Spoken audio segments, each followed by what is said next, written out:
ओम शांति। 10 मार्च 2001 का प्रातः क्लास है।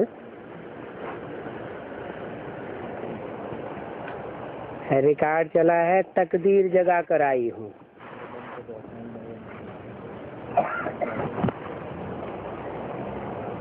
मीठे मीठे बच्चों ने ये अक्षर सुने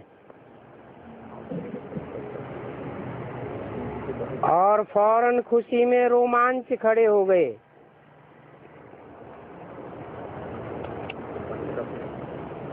क्या सुनकर के कि मैं आत्मा तकदीर जगा कर आई हूँ। तब बाप के सन्मुख आई हूँ। भक्ति मार्ग में भी बोलते हैं,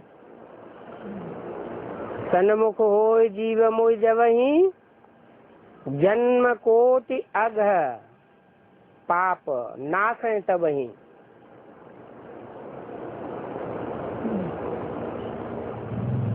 तो पाप नाश हो जाते हैं तो भाग्य खुल जाता है। बच्चे जानते हैं यहाँ आए हैं अपने सौभाग्य स्वर्ग की तकदीर लेने।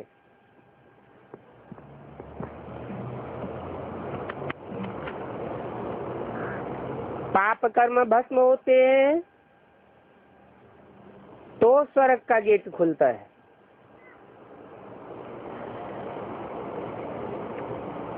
स्वर्ग की तकदीर मिलती है, परंतु उसके लिए पुरुषार्थ करना पड़े। ऐसे और कहीं भी नहीं कहेंगे कि हम इस सत्संग में आए हैं अपनी तकदीर जगाने के लिए। तुम जानते हो हम बाप से स्वर्ग का वर्षा ले रहे हैं।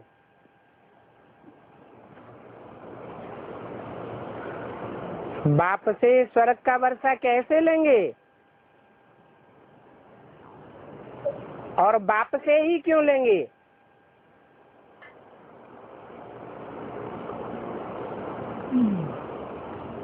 क्योंकि बाप ही देने वाला है। बाप ही क्यों देने वाला है? बाप सदा स्वस्थिति में रहने वाला है। जो सदा शिव है वो ही हमको स्वर्ग का वर्षा दे सकता है।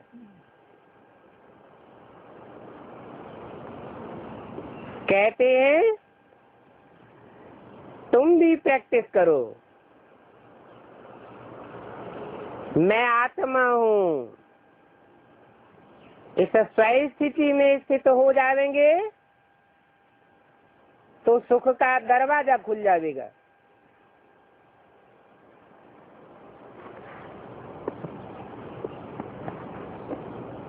बाप ही आए हैं स्वर्ग का दरवाजा खुलवाने के लिए, अर्थात स्वर्ग बनाने का पुरुषार्थ कर रहे हैं।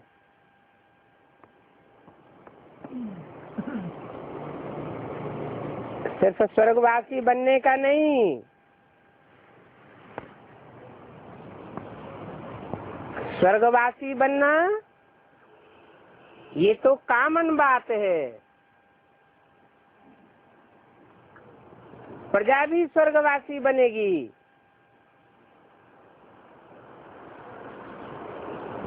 लाखों की तादाद में प्रजा होगी जो स्वर्गवासी बनेगी, परंतु स्वर्ग में भी हमको ऊंच पद पाना है। ऊंच पद पाने का पुरुषार्थ कराए रहे हैं और हम बच्चे कर रहे हैं। स्वर्ग का साक्षात्कार कराने वाला बाप हमको पढ़ाई रहा है।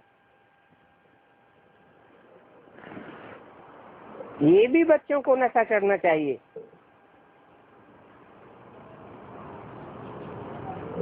कि बाप ही साक्षात्कार कराने वाला है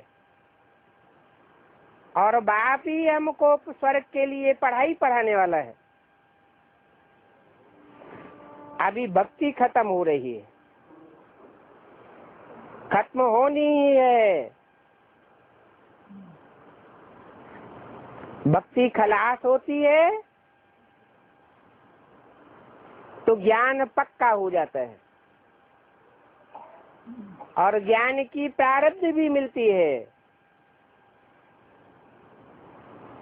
कहा जाता है भगवान भक्तों का उद्धार करने आते हैं।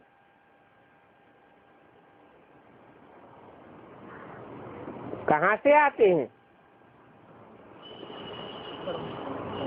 ऊपर से आते हैं नीचे और उत्तर हर, उत्त माने ऊपर, हर माने हरण करके ले जाते हैं। किसको ले जाते हैं?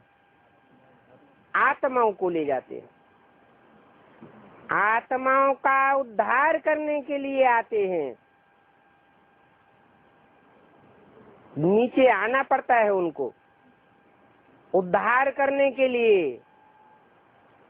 जैसे कोई डूबा हुआ होता है तो डूबे हुए को उठाने के लिए क्या करना पड़ता है? डुबक लगानी पड़ती है। तो भगवान भी ऊपर से नीचे आता है हम डूबे हुओं को उबारने के लिए, क्योंकि हम सब रावण की जंजीरों में फंसे हुए हैं।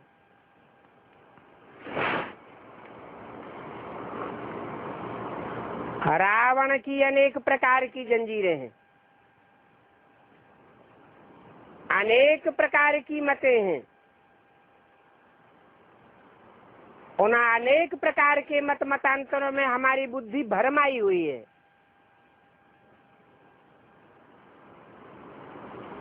सत्य क्या है पता नहीं चलता, क्योंकि अनेक मनुष्यों की अनेक मतें हैं। तो अभी तुम जान गए हो कि ये सृष्टि का चक्र अनादि खेल बना हुआ है। ये भी भारतवासी समझते हैं बरोबर हम प्राचीन नई दुनिया के वासी थे।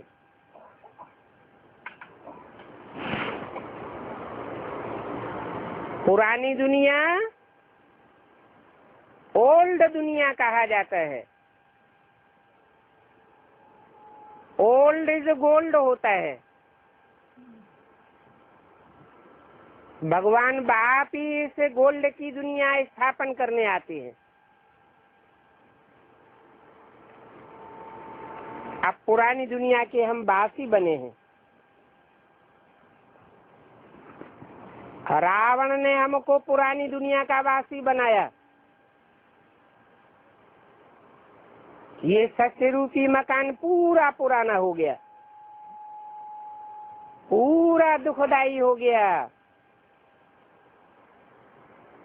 अभी बाप ने स्वर्ग नई दुनिया बनाई, पहले हमारी बुद्धि में बनाते हैं। नई दुनिया का नक्शा हमारी बुद्धि में खींचता है।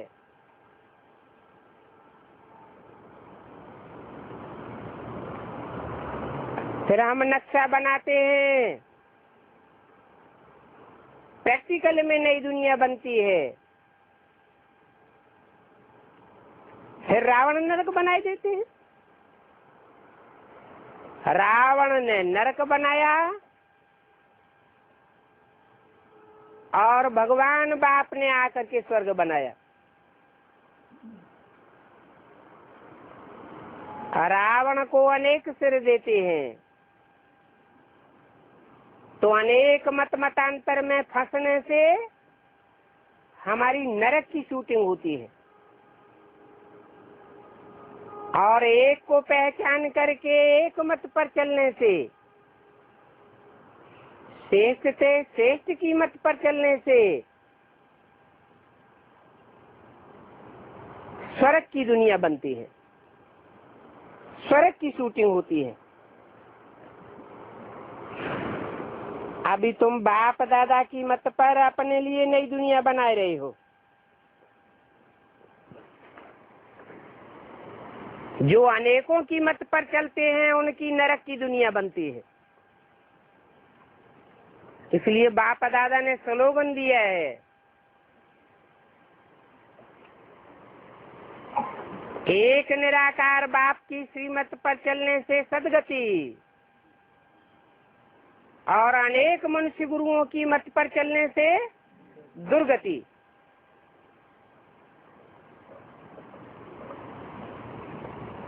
दुर्गति और सदगति पहले दोनों ही मन बुद्धि की होती है,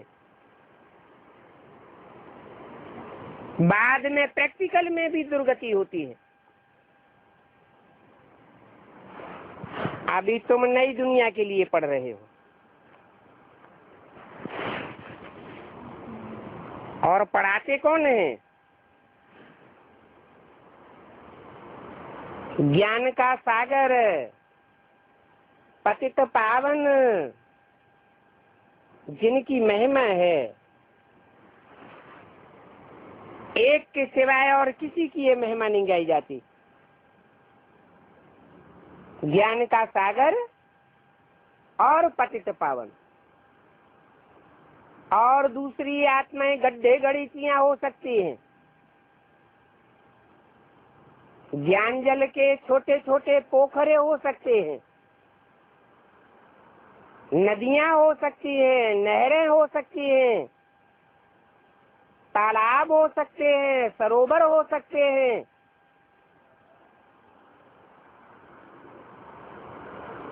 छोटे मोटे सागर हो सकते हैं।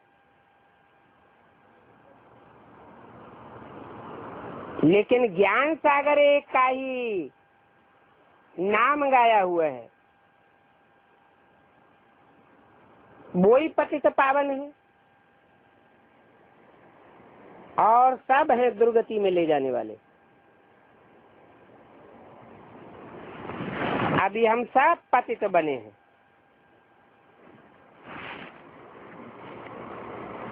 पावन दुनिया की याद कोई नहीं, कोई को भी नहीं है। अभी तुम जानते हो बरोबर 5000 वर्ष पहले पावन दुनिया थी और पावन दुनिया में भारत ही था और कोई भी धर्मखंड नहीं था। बाकी सब धर्म शांति में थे। हम भारतवासी सुखधाम में थे और सब धर्मखंड वाले शांति धाम में थे।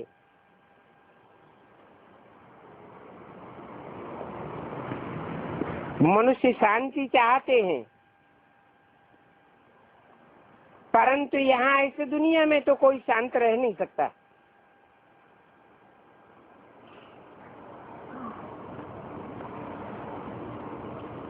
ये कोई शांति धाम नहीं है।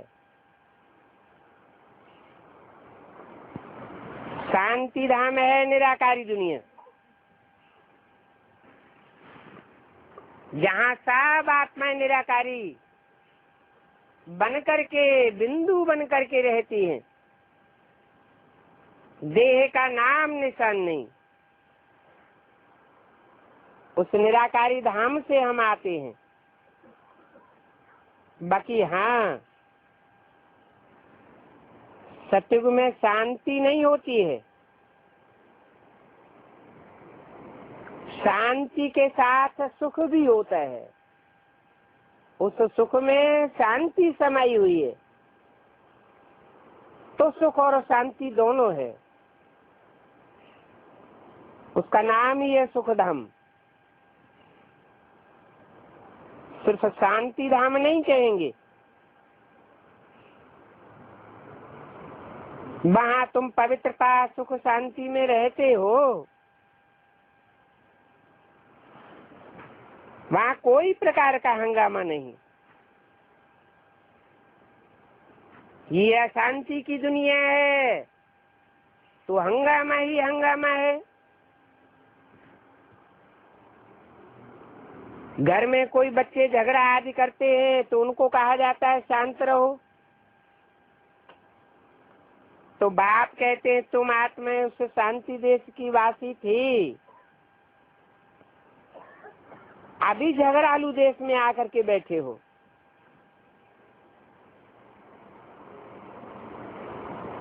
ये बात तुम्हारी बुद्धि में है कि ये दुनिया झगड़ालू देश कैसे है।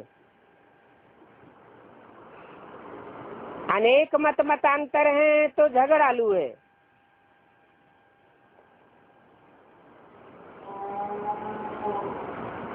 तुम बाप द्वारा फिर से ऊंच पद पाने का पुरुषार्थ कर रहे हो।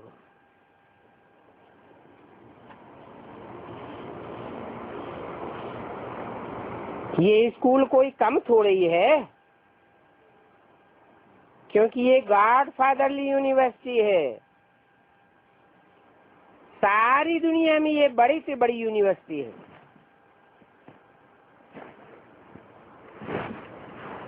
बड़ी से बड़ी यूनिवर्सिटी है कैसे? क्योंकि वो भी टाइम आएगा कि सारी दुनिया के मनुष्य मात्र इस यूनिवर्सिटी के विद्यार्थी होंगे। सारी दुनिया मानेगी कि हमारा बाप सारी मनुष्य सृष्टि का बाप है।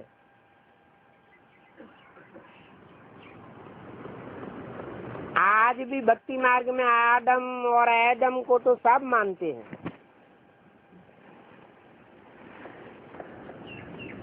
विश्व पिता को सब मानते हैं। अभी प्रैक्टिकल की बात होगी।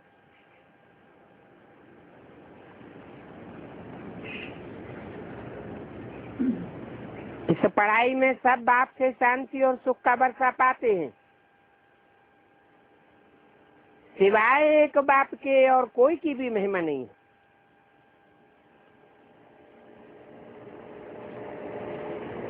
ब्रह्मा की कोई महिमा थोड़े ही है। बाप ही इस समय आकर वर्षा देते हैं। ब्रह्मा से अथवा क्राइस्ट से कोई वर्षा नहीं मिलता है।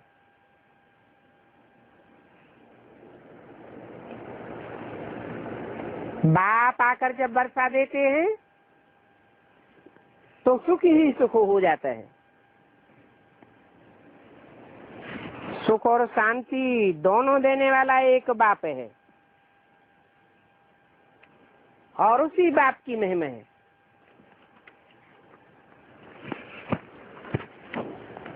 सत्युग त्रेता में कोई की महिमा होती नहीं है। वहां तो राजधानी चलती है।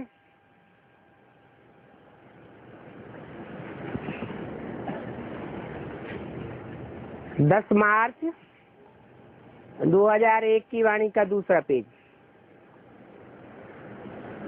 नई दुनिया में जब राजधानी चलती है तो तुम वर्षा पा लेते हो। वहां सब शांति धाम में रहते हैं और धर्म वाले, और सुख धाम में तुम आ जाते हो। जो शांति धाम में रहते हैं वहां कोई महिमा की बात नहीं है। बल क्राइस्ट धर्म स्थापन करते हैं तो उनको धर्म स्थापन करना ही है। अपना धर्म स्थापन करते हैं फिर नीचे उतरते जाते हैं। तो इसमें महिमा क्या हुई? महिमा तो तब कहें जब खुद भी ऊपर उठे और अपने फॉलोअर्स को भी ऊपर ले जाए। वो धर्म पिताएं तो आते हैं, खुद भी नीचे गिरते जाते हैं और उनकी जनरेशन भी नीचे गिरती जाती है।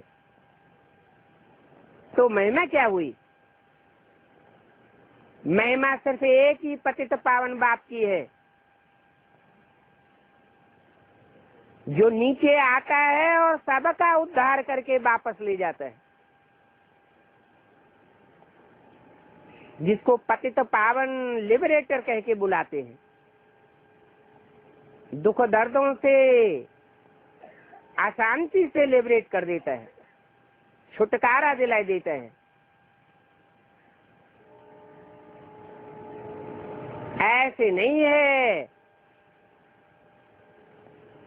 कि उस लिबरेटर बाप को क्राइस्ट बुद्ध आदि याद आते होंगे।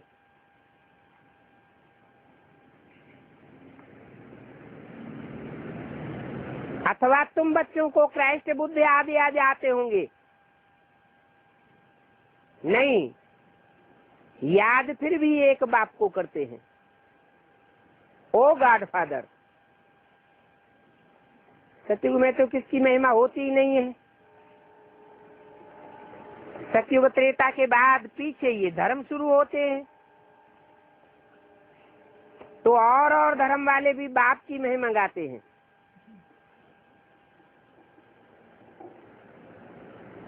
और भक्ति शुरू होती है। और धर्म वाले बाप की महिमा क्यों गाते हैं?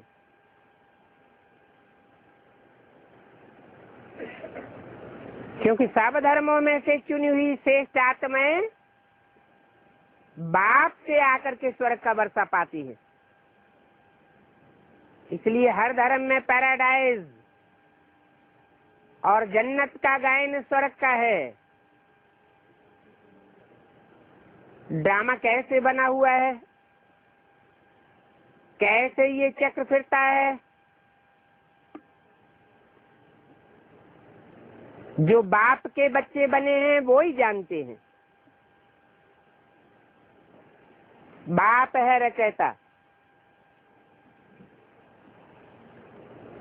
रचयिता बाप आकर के नई सृष्टि रचते हैं। उस नई सृष्टि का नाम है स्वर्ग।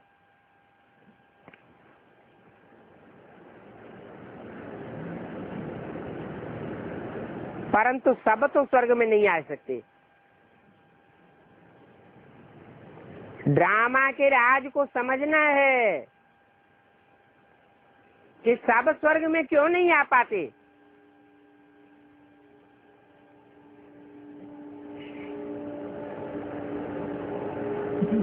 लिमिटेड आत्माएं क्यों स्वर्ग में आती हैं?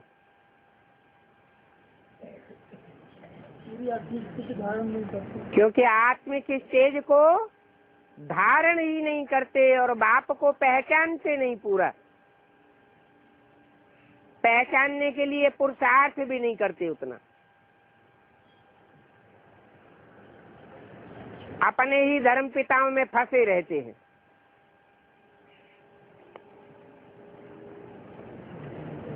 बाप से सुख का वर्षा मिलता है,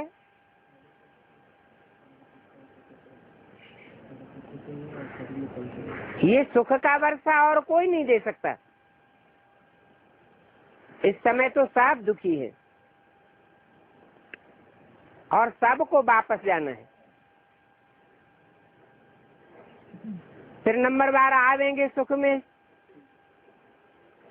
परंतु तुम बच्चों को तो बहुत अच्छा सुख का पार्ट मिला हुआ है। ये तुम बच्चे किसको कहा?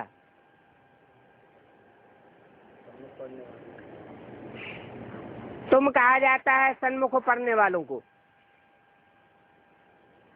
बहुत अच्छा सुख का वर्षा क्या होता है? बहुत अच्छा सुख का वर्षा होता है 16 कला संपूर्ण, सर्वगुण संपन्न, संपूर्ण अहिंसक, मर्यादा पुरुषोत्तम। ऐसा पार्ट और धर्मों में जो कन्वर्ट होते हैं उनको नहीं मिलता।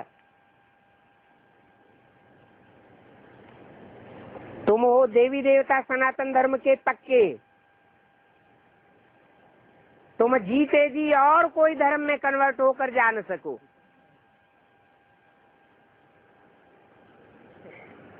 जिस बाप की इतनी महिमा है वो आकर के अब तुम्हारे सन्मुख बैठे हुए हैं और बच्चों को समझाते हैं।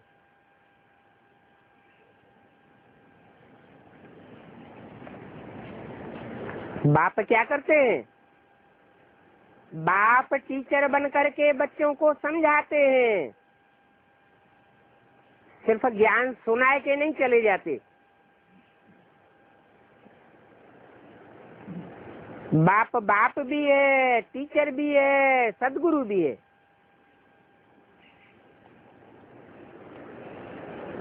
तो टीचर बन करके समझाते हैं,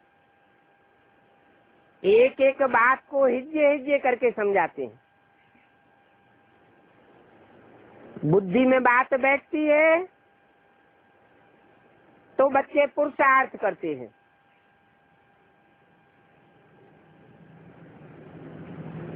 जो बच्चे पुरुषार्थ करते हैं उनकी सदगति होती है। मन बुद्धि आत्मा की सदगति होती है, फिर प्रैक्टिकल में शरीर की भी सदगति होती है। तो बाप सदगति दाता भी है।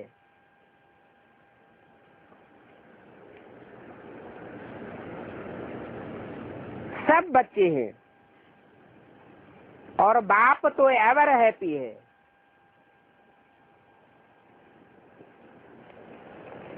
वास्तव में बाप के लिए यह कह नहीं सकते। कौन से बाप के लिए नहीं कह सकते कि एवर हैप्पी है? हैं? निराकार बाप के लिए नहीं कह सकते कि वो एवर हैप्पी है। किसके लिए कहा जाता है? जो साकार मनुष्य सृष्टि का बाप है उसके लिए कह सकते हैं एवर हैप्पी। उनका चित्र क्या है? एवर हैप्पी की यादगार चित्र क्या है? नारायण का चित्र है। क्षीर सागर में दिखाया हुआ है। बल सर्पों की सैया पर पड़े हुए हैं तो भी कितने प्रसन्न चित्त हैं।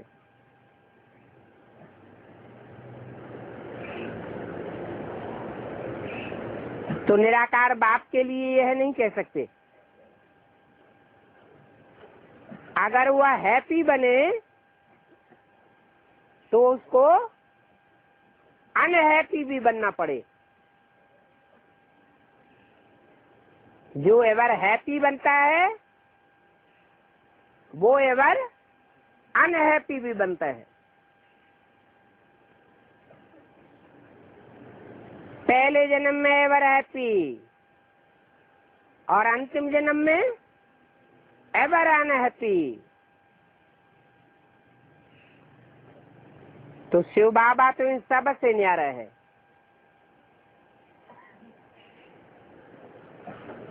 जो बाप की महिमा है वो ही इस समय तुम्हारी महिमा है। फिर भविष्य में तुम्हारी महिमा अलग हो जाएगी। जैसे बाप ज्ञान का सागर है, तुमको भी सागर बनाते हैं। तुम्हारी बुद्धि में षष्ठी चक्र का ज्ञान है। जानते हो बाप सुख का सागर है, उनसे हमको अथाह सुख मिलते हैं। इस समय तुम बाप से सुख का वर्षा ले रहे हो। बाप से सुख का वर्षा लेने की शूटिंग कर रहे हो नंबरवार पुरुषार्थ अनुसार।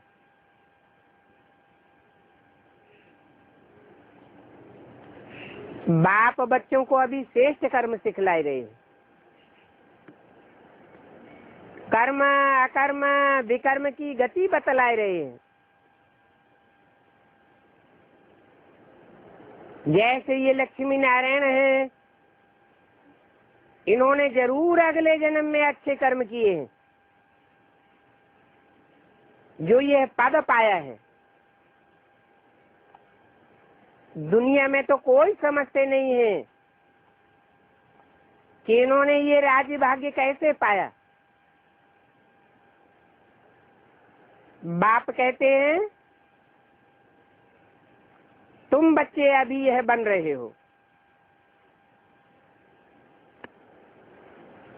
तुम्हारी बुद्धि में ये आता है कि हम यह थे, फिर अब यह बन रहे हैं। बाप स्वयं बैठ कर्मा कर्म विकर्म की गति समझाते हैं।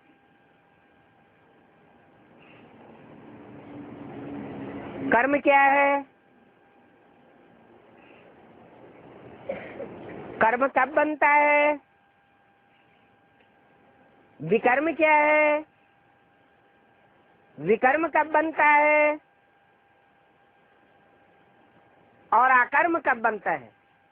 अकर्म क्या है? वो बाप बैठ समझाते हैं। कर्म कौन से युग में होते हैं?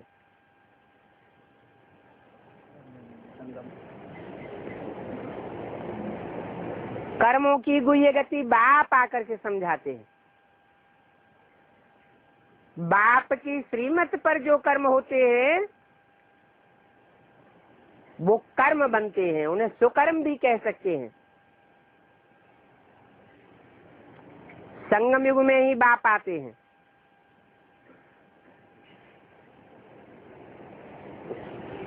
उन सुकर्मों का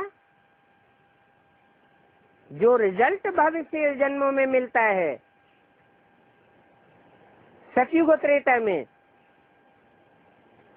वहां अकर्म हो जाता है। सुख तो मिलेगा लेकिन कर्मों का कोई रिजल्ट नहीं बनता है, कर्म अकर्म हो जाते हैं। इसलिए क्योंकि आत्म की स्थिति में रहकर जो कर्म किए जाते हैं उनका कुछ रिजल्ट नहीं बनता। अभी भी तुम बच्चे ऐसी स्थिति धारण कर सकते हो। इसलिए बाप कहते हैं कर्म इंद्रियों से कर्म करते हुए उपराम स्टेज में रहो तो तुम्हारे पाप कर्म नहीं बनेंगे।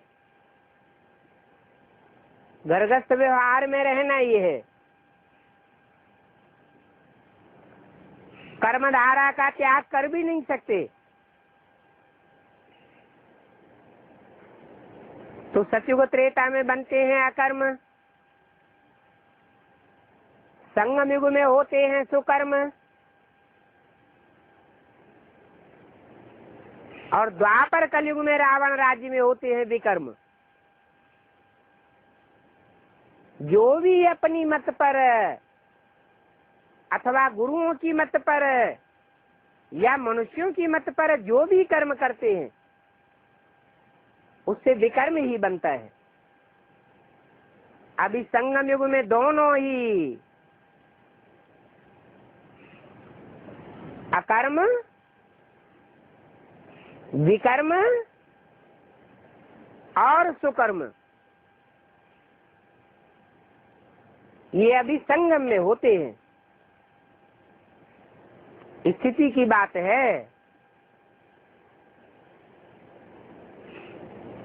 मनुष्य गुरुओं की मत पर या मन मत पर हम कोई काम करेंगे तो विकर्म बन जाएगा।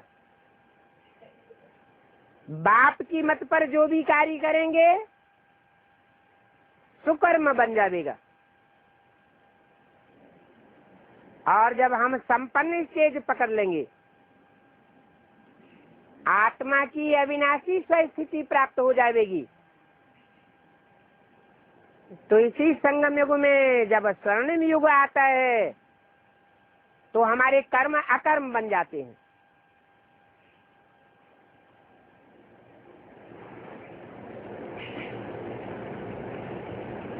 कर्म अकर्म विकर्म की गति समझने से हम यह लक्ष्मी नारायण बनते हैं।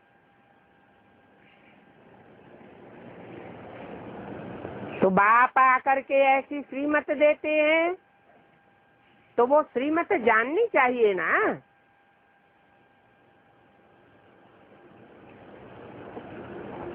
श्रीमत से सारी दुनिया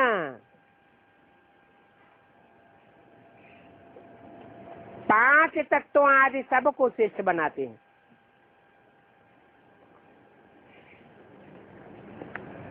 आत्माएं भी श्रेष्ठ बनती हैं और पांच तत्व भी श्रेष्ठ बन जाते हैं।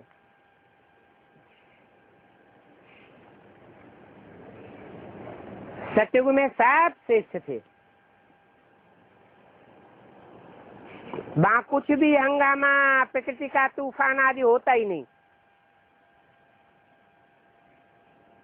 प्रकृति के पांचों ही तत्व सात्विक बन जाते हैं। न वहां जास्ती ठंडी होगी न गर्मी होगी, सदैव बाहरी मौसम रहता है। वहां तुम कितने सुखी रहते हो। वो लोग गाते भी हैं, खुदा बहश्त स्थापन करता है, हेवन स्थापन करता है। तो उस बहश्त में, हेवन में ऊंच पद पाने का पुरुषार्थ करना चाहिए। कैसे करेंगे ऊंच पद? ऊंच पद कैसे बनाते हैं? एक की मत पर चलने से ऊंच पद बनता है, और मनुष्यों के मत की गिरफ्त में अगर आ गए तो नीच पद बन जाता है। हमेशा गाया जाता है फॉलो फादर। बाप को याद करने से विकर्म विनाश होंगे, और फिर फादर के साथ हम आत्मा इकट्ठी आ जाएंगी। कौन से फादर के साथ? जो इस मनुष्य सृष्टि का पिता है, उसके साथ हम नई दुनिया में आवेंगे।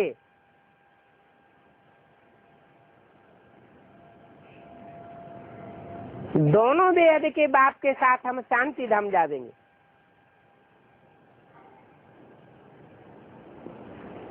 सब आत्माएं एक साथ शांति धाम जावेंगी।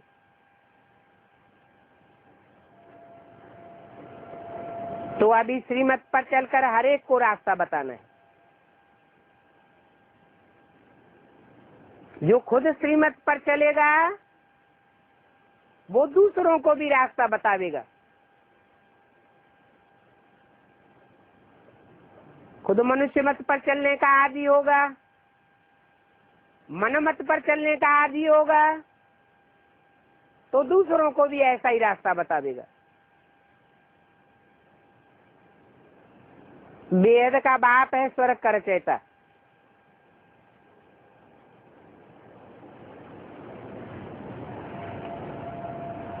और सब हैं हद के बाप।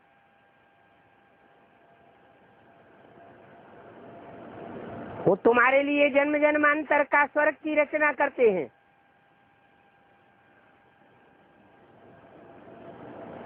अभी तो ये दुनिया हेल बन गई है।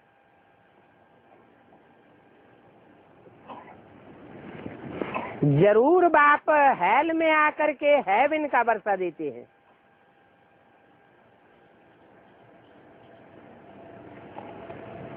हेवन का वर्षा कहाँ मिलना है? हेवन में मिलेगा या हेल में मिलेगा? नरक की दुनिया में आकर नरक के बीच स्वर्ग का वर्षा देते हैं। यज्ञ के आदि में भी इसकी शूटिंग हुई थी।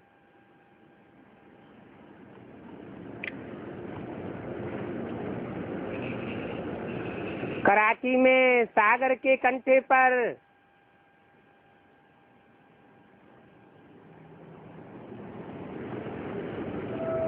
एक बड़े बंगले में 300-400 कन्याएं माताएं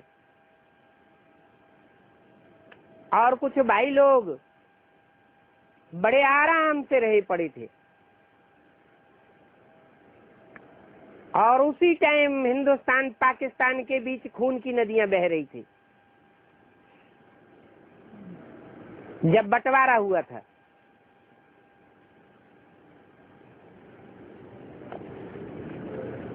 तो नरक की दुनिया के बीच सड़क का वर्षे का अनुभव कराया। वो तो छोटा सा सैंपल था, कोई असली स्वर्ग की स्थापना नहीं थी। जैसे मकान बनाते हैं तो पहले छोटा सा मॉडल बनाते हैं, वो कोई असली नहीं होता है।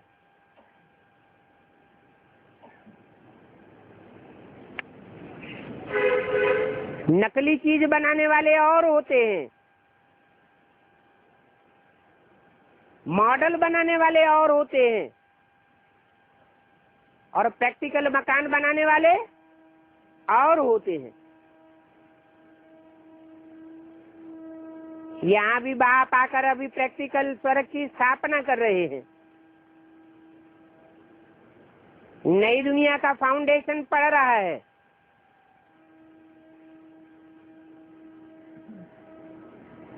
नरक की दुनिया के बीच स्वर्ग का वर्षा देने का अनुभव अभी करना है। अभी हमारे 84 जन्म पूरे होते हैं,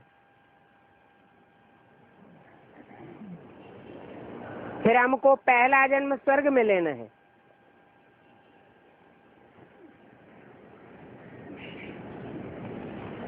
तुम्हारी एम ऑब्जेक्ट सामने खड़ी है। क्या है एम ऑब्जेक्ट? नर से नारायण और नारी से लक्ष्मी। ये तुम ब्राह्मणों की एम ऑब्जेक्ट है। उन तथाकथित ब्राह्मणों की एम ऑब्जेक्ट नहीं है। उनकी एम ऑब्जेक्ट क्या है? नर से प्रिंस बनेंगे। प्रिंस बनने के बाद फिर अपने माँ बाप से वर्षा लेकर के नारायण बनेंगे।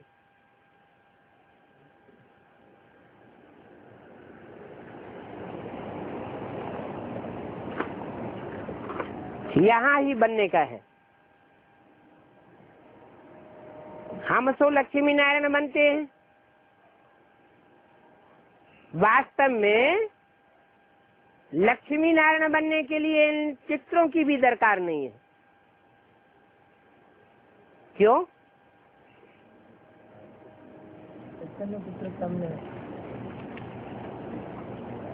जब चैतन्य की पहचान हो जाए तो जड़त्व की क्या दरकार। इसलिए बोला सबसे अच्छा पुरुषार्थ है नारायण को याद करना। जो कच्चे कच्चे हैं वो घड़ी घड़ी भूल जाते हैं।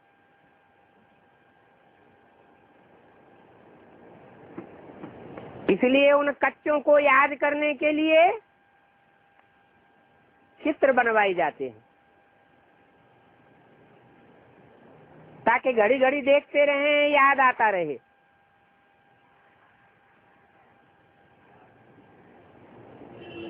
तुम तो हो देवी देवता सनातन धर्म के पक्के।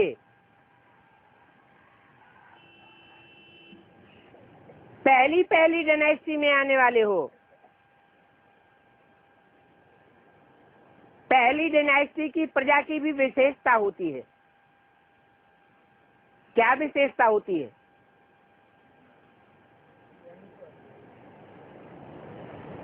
यथा राजा तथा प्रजा। सब 16 कला संपूर्ण होंगे।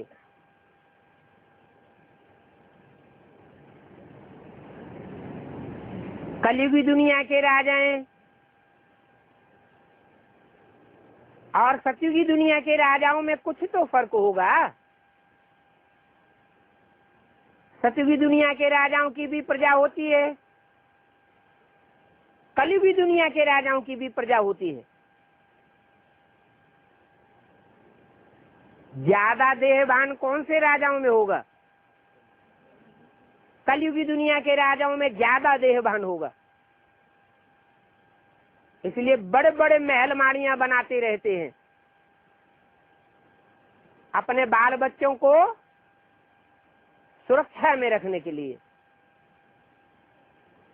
सतयुग में जो लक्ष्मी नारायण होंगे वो बड़े बड़े किले बनाते होंगे क्या? अपने बच्चों के सुरक्षा के लिए कोई खास बड़े किले बनाकर रखते होंगे क्या?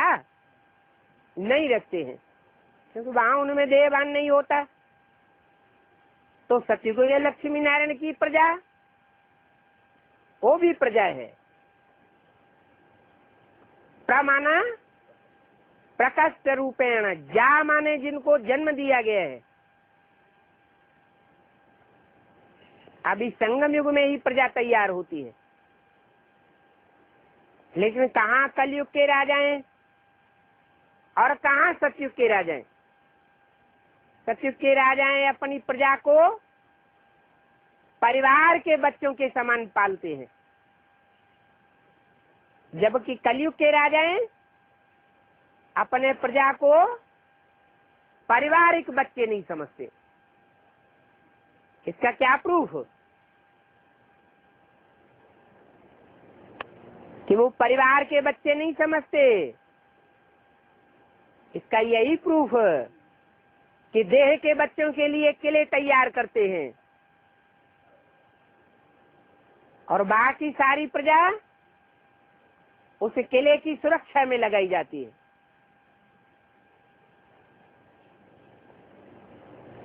तो देखो, हम घड़ी घड़ी भूल जाते हैं, इसलिए चित्र बनाए जाते हैं। तुमको चित्र रखने की भी दरकार नहीं है। तुम्हारी बुद्धि में तो हर समय चैतन्य बसा हुआ है। भक्ति मार्ग में कोई कृष्ण का चित्र रखते हैं, कृष्ण को देखने बगैर याद नहीं कर सकते। सबकी बुद्धि में चित्र तो रहता ही है, परंतु तुम बच्चों को कोई चित्र लगाने की दरकार नहीं है। ये जो 4 चित्र लगाते भी हो, वो किस लिए लगाते हो? दूसरों को समझाने के लिए लगाते हो। तुम तो अपन को भी आत्मा समझते हो, अपने चित्र को भी तुम्हें भूलना है, अपना चित्र भी याद ना आए। बार बार शीशा देखने की भी दरकार न रहे। देह सहित देह के साथ संबंध भूल जाने हैं। संबंध होते ही है साकार।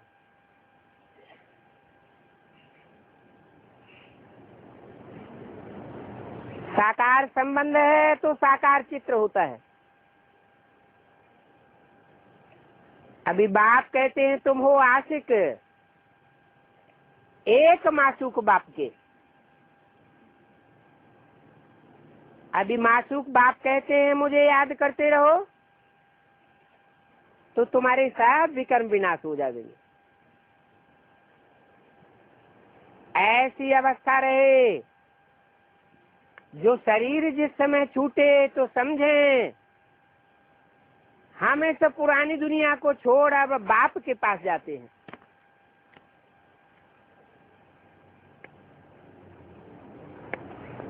दस मार्च 2001 की वाणी का 3रा पेज। अभी हमारे 84 जन्म पूरे हुए। अभी हमको जाना है। बाबा ने हमको फरमान किया है मुझे याद करो। ऐसा और कोई कर्म न करो जो दूसरे की याद आए। वो कौन सा कर्म होता है जो दूसरों की याद आने लगती है?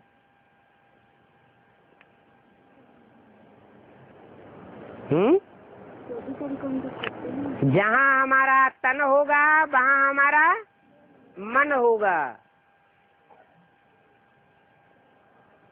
तन की शक्ति जहाँ लगावेंगे वहाँ मन बुद्धि जरूर भागेगी। जहाँ हमारा धन होगा वहाँ हमारा मन होगा। धन जहाँ भी लगावेंगे मन बुद्धि उधर जरूर भागेगी। इसलिए बाबा ने फरमान किया है कि अब सिर्फ मुझे याद करो। इसलिए बोला कि धन का लेन देन भी दूसरों के साथ नहीं करना है।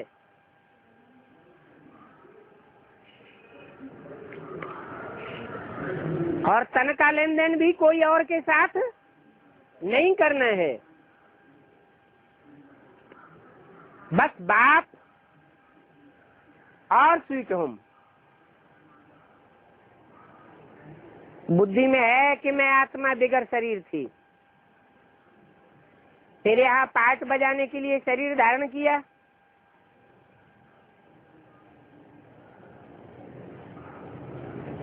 वहाँ ज्ञान तो रहता नहीं है, तो पाठ किसके किसके साथ बजाया? अनेकों के साथ पाठ बजाया। सत्युग त्रेता में आत्म की स्थिति में रहकर बजाया, तो कोई पाप पुण्य नहीं बना। द्वापर युग से द्वैत में आ गए। थोड़ा थोड़ा आत्मा की याद रही, थोड़ा थोड़ा शरीर की याद आने लगी। द्वैतवादी बनने से देह भान आना शुरू हुआ।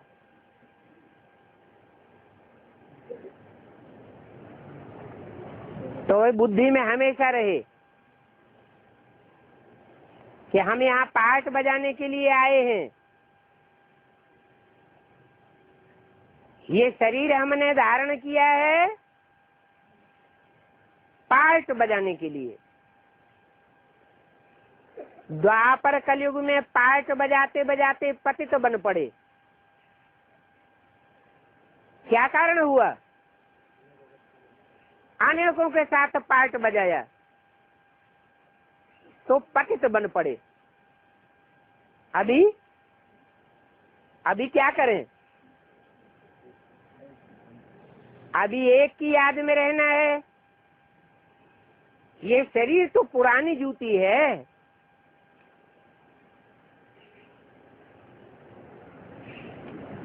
अभी हमारी आत्मा पवित्र हो रही है। पुरानी जूती तो खलास हो जाएगी।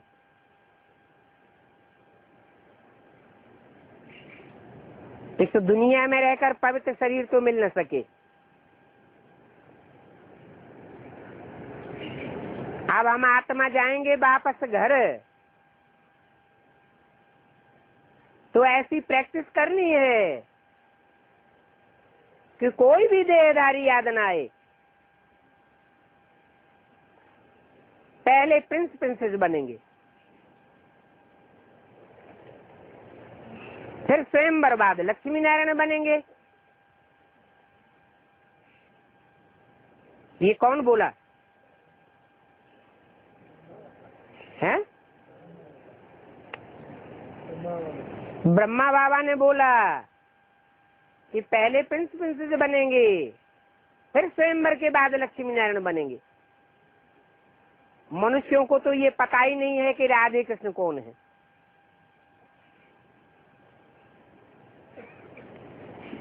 मनुष्यों ने तो शास्त्रों की हिस्ट्री पढ़ी है। शास्त्रों में जो लिखा है वो ही जानते हैं। सत्युग की हिस्ट्री ज्योग्राफी तो किसी के पास है ही नहीं। वो तो बाप आकर के बताते हैं।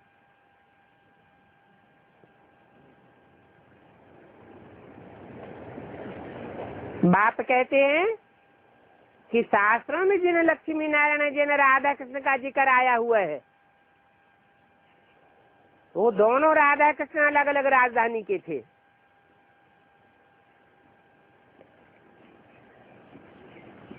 फिर बाद में उन्हों का स्वयंवर होता है। कृष्ण सूर्यवंशी राजधानी का, राधा चंद्रवंशी राजधानी की।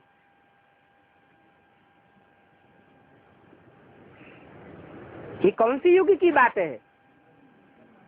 हैं? अभी संगम युग की बात है। अभी संगम युग में ज्ञान सूर्य का भी प्रैक्टिकल पार्ट चलता है और ज्ञान चंद्रमा का भी प्रैक्टिकल पार्ट चलता है। कौन है ज्ञान चंद्रमा? दादा लेखराज ब्रह्मा का प्रैक्टिकल पार्ट ज्ञान चंद्रमा का है और ज्ञान सूर्य का भी प्रैक्टिकल पार्ट है। ज्ञान सूर्य बाप को कहा जाता है, बाप ही टीचर है और गुरु बनता है। ज्ञान सूर्य के जो बच्चे बनते हैं, ज्ञान सूर्य की मत पर चलते हैं और कोई देहधारी के प्रैक्टिकल प्रभाव में नहीं आते, वो सूर्यवंशी बच्चे कहे जाते हैं। और जो ज्ञान चंद्रमा की मत पर चलते हैं और कोई भी देहधारी के प्रभाव में नहीं आते,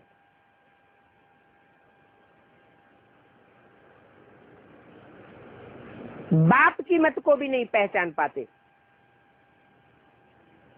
वो ज्ञान चंद्रवंशी हैं असली, जो और कोई धर्म वाले के प्रभाव में नहीं आते। ये दो वंश हैं जिनका जब मेल होता है तो स्वर्ग की स्थापना होती है। तुम बच्चों ने ध्यान में स्वयंवर देखा है,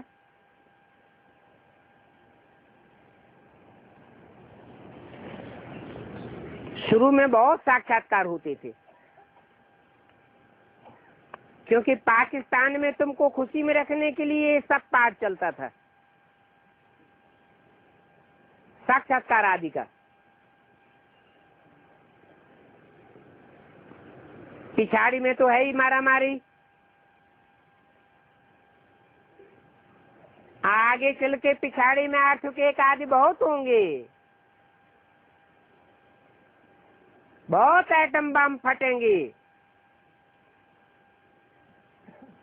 पृथ्वी का बैलेंस ही डोल जाएगा और तुमको साक्षात्कार होते रहेंगे। हर एक को मालूम पड़ जाएगा कि हम कौन सा पद पाने वाले हैं। फिर जो कम पढ़े हुए होंगे वो बहुत पछतावेंगे। बाप कहेंगे तुम नहीं पढ़े हो, बाप की पढ़ाई पर तुमने ध्यान नहीं दिया है, न बाप की पढ़ाई औरों को पढ़ाई है, न बाप की याद में रहते थे, इसलिए पछताना पड़ेगा।